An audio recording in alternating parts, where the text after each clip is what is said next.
Welcome back to the classroom. My name is Mr. Wong, and today we're going to be looking at precipitation reactions.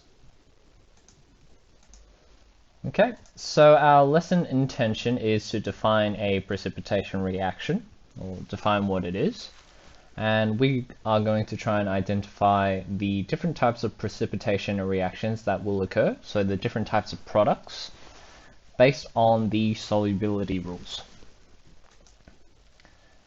If you recall, we talked about valency at the very start of this whole cycle of chemistry. We talked about what each column represents in terms of the amount of valence electrons that are gained or lost by different atoms. So let's just do a quick recap on what the charge numbers are. If you recall, if it's group 1, it's +1 to represent that you've lost 1 electron. Group 2 is +2. 13 or group 3 is +3. Group 4 can be plus or minus. Group 15 is -3 or group 5. -2, -1, and 0. So group 18 or group 8 has a full valence shell. And that's also why they are non-reactive. So that kind of explains everything you need to know. We also talked about this bit here, sort of the transition metal areas. So everything in this kind of spot, they usually have a valency of 2+. Silver is the outlier. Silver actually only has +1. So that's the usual case. If they ever do give you annotations in Roman numerals, let's say copper, for example, is copper 3, then that represents 3+. If you get maybe copper 1, that represents +1. So just keep that in mind. It does come into play when we talk about the different types of equations or the different formulas we're going to look into. Okay. So, what is solubility and how does it actually work? If you grab a tablespoon of salt and you put it in water, you'll see that the salt has dissolved into the water. So if something can dissolve in another thing, we call that soluble. Okay? You might have heard the terms before. So the thing that you are going to dissolve, we call that the solute, and then what we're dissolving it into is the solvent, and then what we get at the end, so the end product of that mixing, we call that the solution. That's kind of what we used to talk about probably back in year 7 to year 8. So that's how solubility works. Now let's actually look at, in terms of the bonding, what's actually occurring. Okay, so sodium chloride, which is just table salt, is an ionic compound. Most ionic compounds actually come with these structures here, what we call an ionic lattice. Okay, so usually when you find things like table salt, they're never in sort of just this combination of just 2 atoms bonded together. They actually have a whole network combined together. The reason why they can combine together is because they have a positive end, they have a negative end. And due to that, there is what we call electrostatic attraction.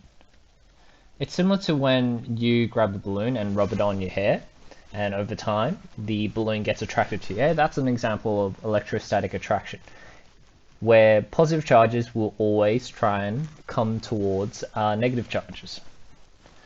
It also explains why salt, if you actually look at it really closely under a microscope, they have this sort of cube-like structure.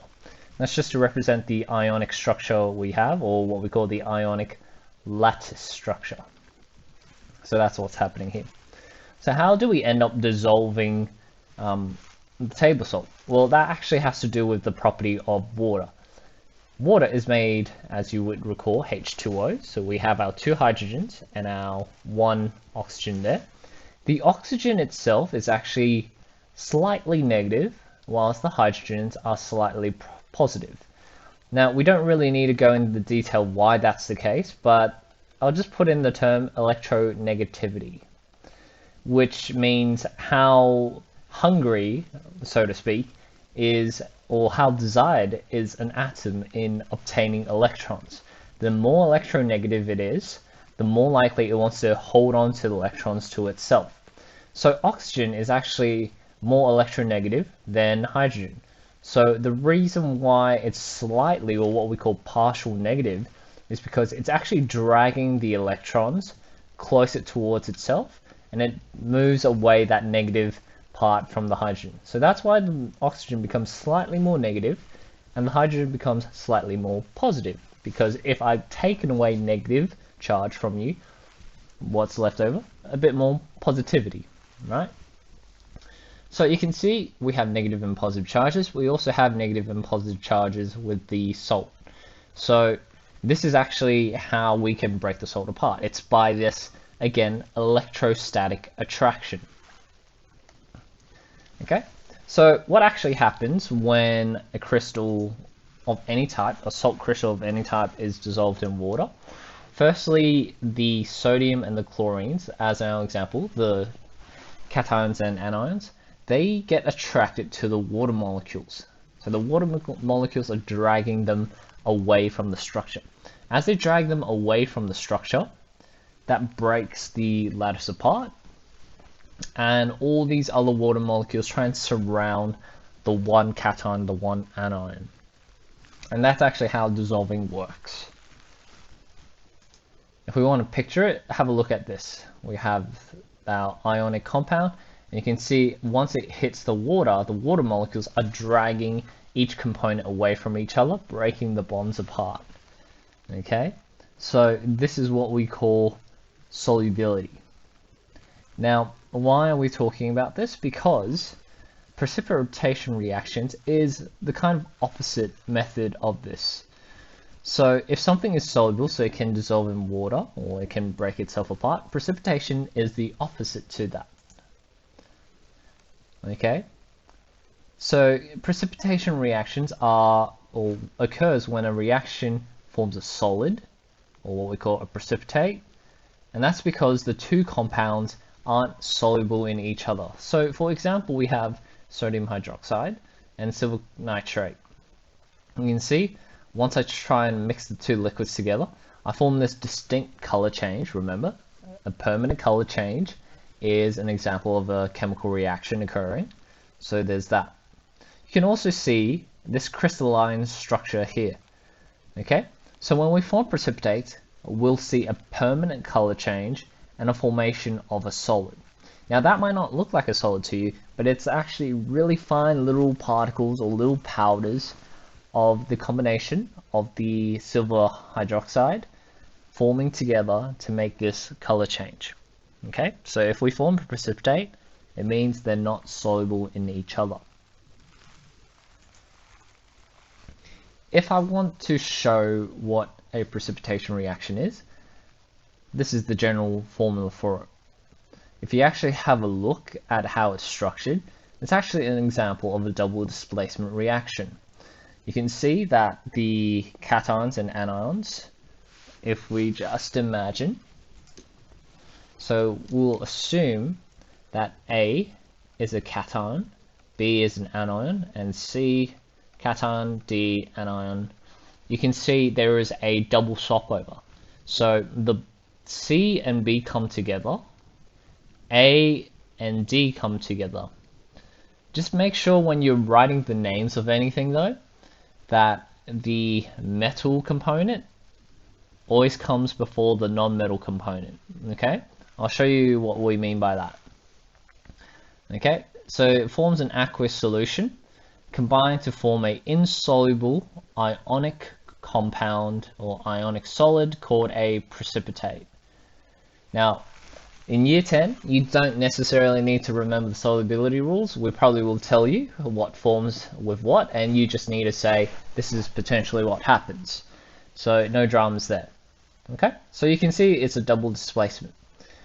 Again, using symbols again, we have cadmium, sulfate, potassium, sulfide. You can see potassium is a metal, That binds to the sulfate, so we get potassium sulfate here. And then we have cadmium that binds to the sulfide, and so we have cadmium sulfide. So the metal always comes first and then the non-metal.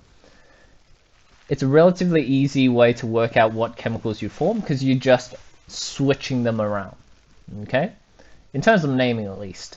If you're trying to write the formulas, you do need to consider the valence charges as well. Okay, so why would we be interested in precipitation reactions? Majority of the useful precipitation reactions that we use every day is actually used in wastewater management. So let's say we have a high accumulation of calcium and magnesium. If we have a high accumulations of these metal ions in our water pipes and water systems, we can actually cause what we call a hardening of water. So not softening, but hardening.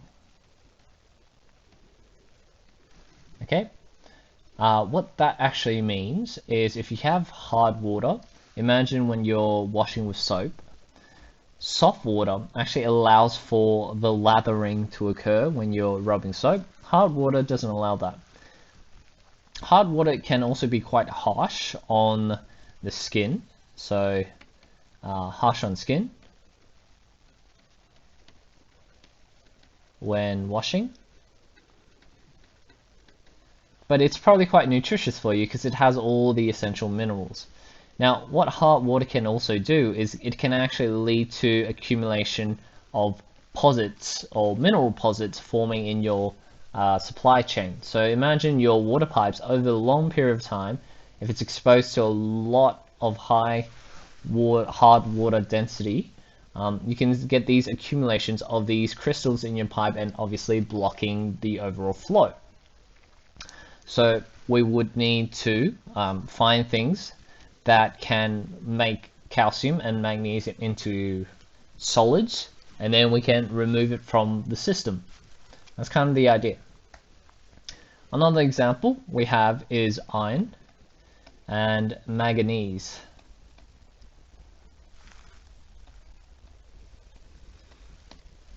Okay, so iron and manganese, if we have a high dosage or high concentration of it in our pipes, it can actually cause staining.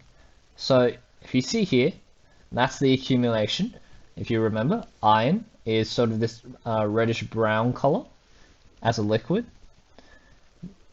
The reason why it's no good is because it can promote bacterial growth. So we don't want that. We want to remove them as solids from our water systems, and so we don't have that issue. The last one we have is phosphate. Phosphates are written like so. Okay.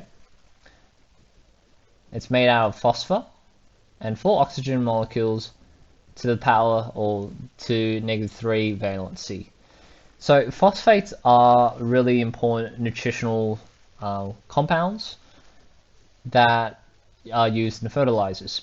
What actually happens is if managed incorrectly and the fertilizer runs into waterways, these phosphate groups can actually feed into the growth of algae.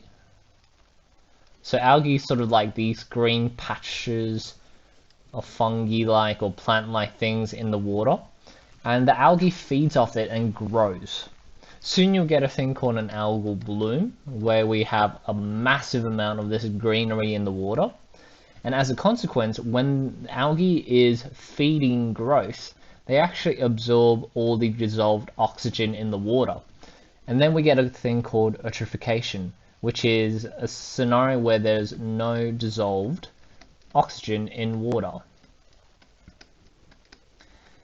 Okay, now obviously that makes it very clear why it's such a dangerous thing for marine life, because if I take away all the oxygen in the waterways, then the marine life will end up suffocating. And this is the example of what eutrophication is, and we want to prevent that, which is also why we need to try and work our way to remove phosphates in the waterways. So this is where precipitation reactions are quite important. If we know what reacts with these chemicals, to make them form solids, we can effectively remove them from our waterways and avoid these kind of damages to the environment and to society. Okay, this is the general formula to represent a precipitation reaction. You can see it's the combination of when the cations and anions in an aqueous solution, so dissolved, combine to form an insoluble ionic solid called a precipitate. Okay, so here we have silver nitrate, sodium chloride, silver bonds with the chloride, so we get silver chloride. We have nitrate and sodium, so we get sodium nitrate here. And this is the chemical equation we get. If you actually take note, the precipitate here is the silver chloride. As I stated, that is a solid there. So that's how you represent the equation. I've also tried to color code each component for you, so hopefully that makes a bit of sense of where each thing bonded with each other. Okay, these are all the different combinations of precipitation reactions that can form. So if magnesium bonds with hydroxide, you get a white precipitate. That would be magnesium hydroxide, silver, chloride, yada yada, those kind of stuff there. Okay. There's a general rule to remember if things will form solubility or not, but we won't need to go through it. You can have a look at this slide just as an indicator. So there's that. Okay, just to finish off our lesson, we're going to go through a couple of example questions to write some word equations and balance chemical equations. So we have iron 3 nitrate. So iron 3 nitrate that combines with sodium sulfide. And that forms iron 3 sulfide. That's the precipitate of interest. Now, if we have a look at this equation, so we've used iron 3 and we've used sulfide. So the only thing remaining in our reaction is sodium nitrate. So that's how we write the word equation. So there's that. You can try the exact same thing for question 2 here. So it's aluminium, nitrate, plus sodium sulfide, and that forms our precipitate of aluminium sulfide. And if we have a look, we are left with sodium nitrate again. So you should write this in one sentence, but kind of ran out of room, so don't what I do. Right, so there's that. If you want to challenge yourself, you can try and write the balanced chemical equation as well. So let me show you the first one. Iron 3 means that iron is 3 plus.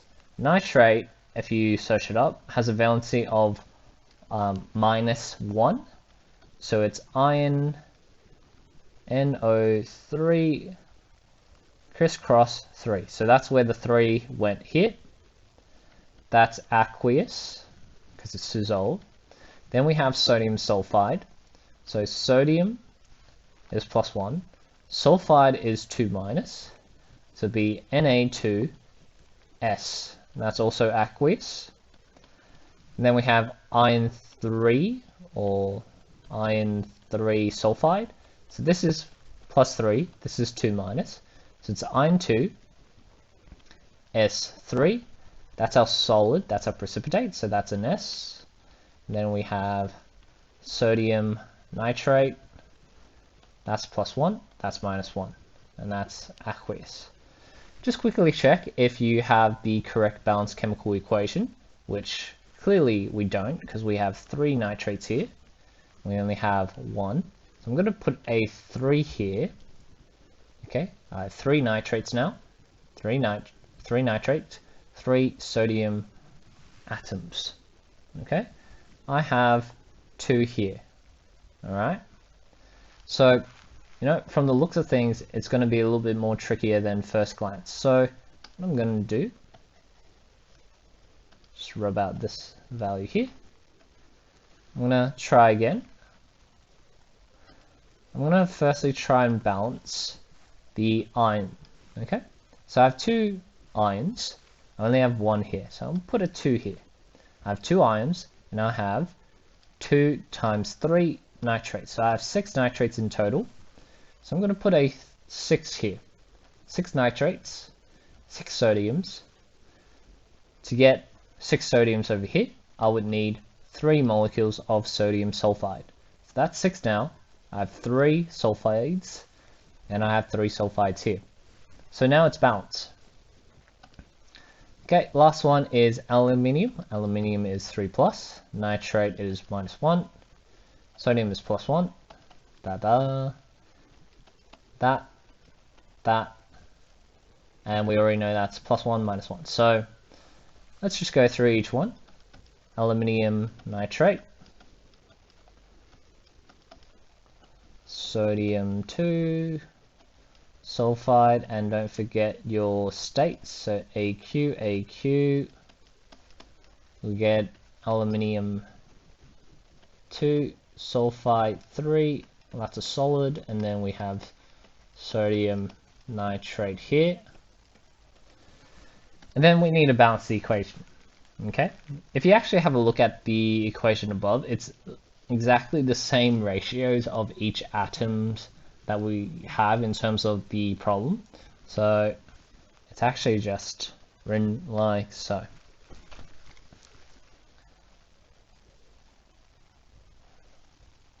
Alright, so that concludes our lesson for today.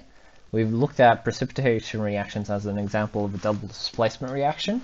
We know that a precipitate is formed when 2 aqueous substances form an insoluble compound. And we've looked at the applications of precipitation in wastewater management. Hopefully this has been quite informative of all the different types of chemical reactions we have so far. If you want to support the video, give it a like, and hope to see other videos to come out shortly. Take care.